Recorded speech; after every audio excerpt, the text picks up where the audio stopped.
Hi YouTubers, my name is Kevin and you're watching The Royal We. In this message I want to talk to you about the godless nature and behavior of toxic abusive narcissists.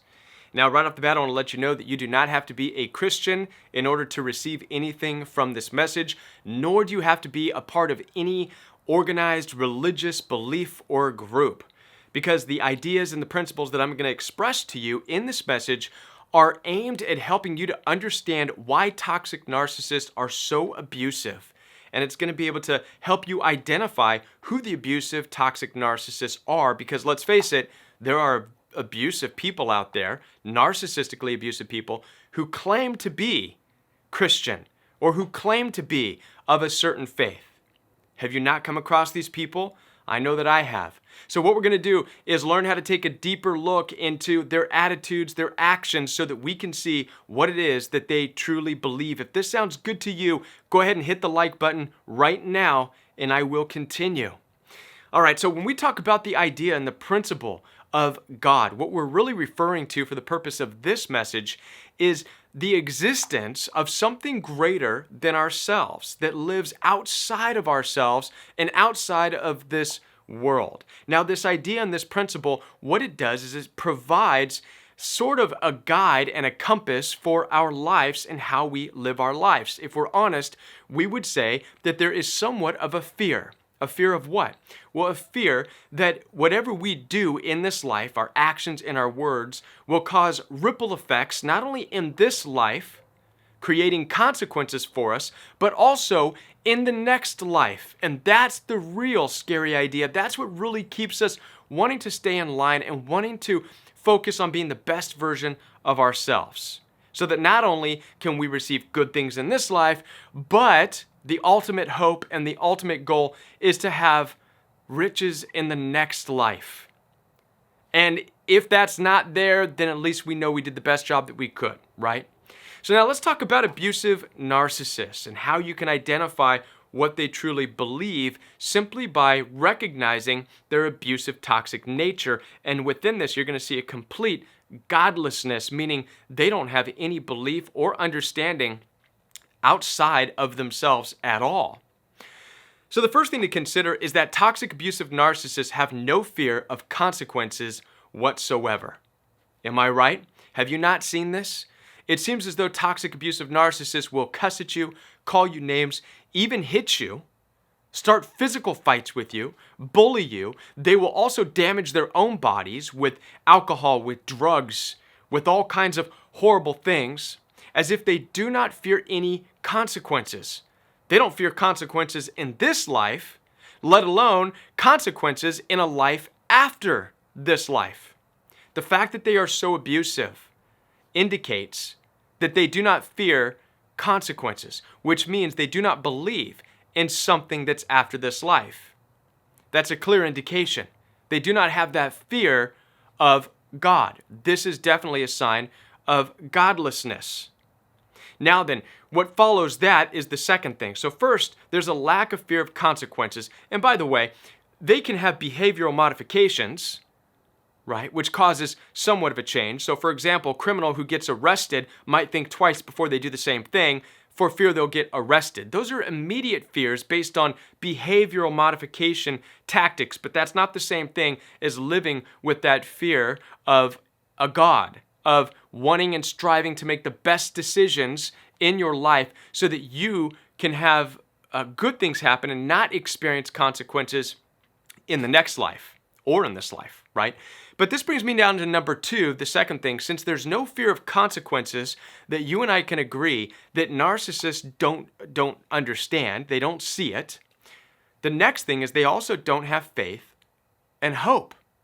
You see, faith and hope is easily recognized and identified as believing that good will come if you just hang on, if you hold on and you do the best that you can.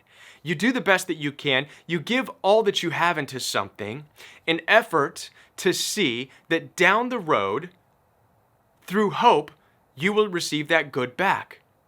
And in a lot of ways, believing in God, believing in heaven, is this idea, is this principle that if you live right, you're doing so based on the hope that you will be rewarded for it. Even if you suffer in this life, if you sacrifice in this life, whatever you sacrifice, you do so in faith and in hope that you will be rewarded. Toxic, narcissistically abusive people, since they do not believe in consequences, it's impossible for them to then believe in faith and hope. You cannot believe in faith and hope that good things will happen if you do not also believe that consequences will happen. Do you see how they require one another? Yes, you and I may have faith and hope that good things will result if we do good things in this life, but that's only because we also understand that there are consequences for our actions and for our words and for the things that we do. Do you understand? So those two work together. So as we can see, we see that toxic, narcissistically abusive people have no fear of consequences in this life or the next, and therefore they also do not have any faith or hope. So there's no reason for them to hope that something good will happen, and narcissists typically don't live their life believing that something good is going to happen at all. They just don't. This brings me to the third and final identifier for toxic, abusive narcissists, and also for being able to identify their godless nature. All right? And that is that without having the fear of consequences, without having faith and hope in good things in life, this means that they do not have patience and they do not have endurance. What is patience for? What is endurance for? These are things that keep you committed, even when it seems like things are not working out in your favor. Why would you do this? Why would you have patience in a relationship? Why do you show endurance in your job or in your work or in your relationship?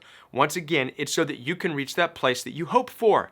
So you can reach that place where that you have faith you'll end up. You see, patience and endurance is something that leads to meeting your faith and your hope.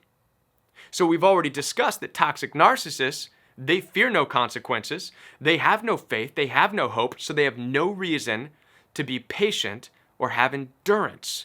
Therefore, they have no reason to be committed to anything. And this would explain why the toxic narcissist is not able to commit to you. They're not able to commit to self-help. They're not able to commit to fixing the problems in your relationship.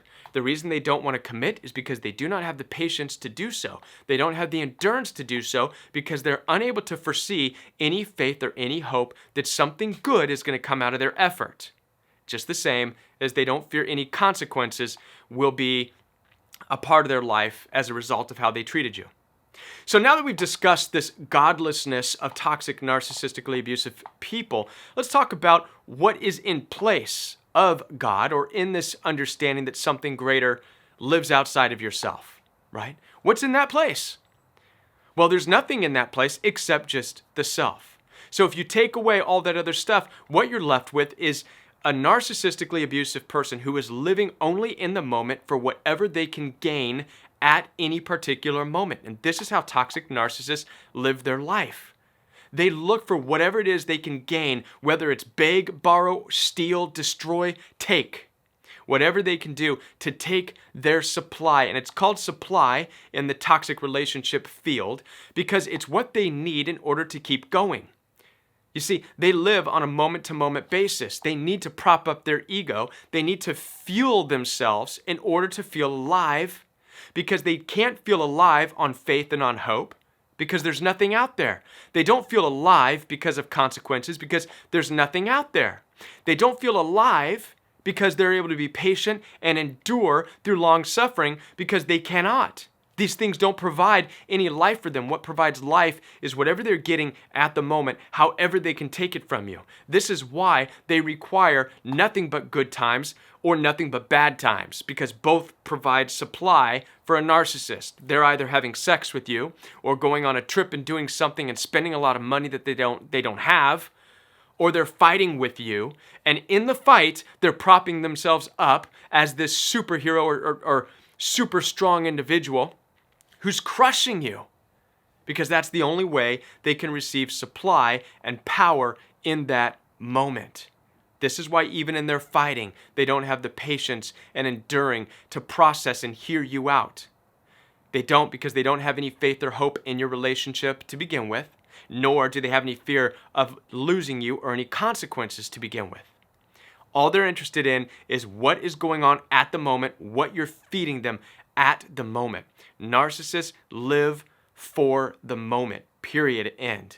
And if you are not sacrificing everything you have to fulfill their moment, every moment, then they simply move on to find that without patience for you, without endurance for you, without hope and faith in you and in your relationship.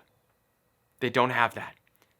So hopefully this helps you to understand the abusive nature of toxic narcissists that you've been dealing with. Hopefully this helps you to be able to identify who and what the narcissists and toxic people are, even the ones who say they are believers in God or in faith. Look at their life, look at their actions. That will tell you so much more. Listen, I want to be a part of your healing journey. So please visit www.jointheroyalwe.com. There you can schedule a one-on-one appointment with me over the phone, or we can FaceTime for those of you who are Apple users and iPhone users. Or we could even do an email appointment if you would like. Also, visit every Monday night the Royal We Live Chat channel. This is where the community comes together. You can ask your questions and we could all talk about it. You could also call in and talk for free, so long as you understand that it is live. And every Saturday morning at 9 a.m. Central Standard Time is Royal We Fellowship. This is the opportunity where we come together and study the ancient literature of the Bible, but from the understanding and perspective that the world is toxic and narcissistic. I promise you, it's unlike any other way in which you've heard the Bible being taught. So there's all kinds of opportunities for you. You can find links to everything down below in the description box, including Instagram and Facebook. And I'll be back with more videos for you right here on the Royal We.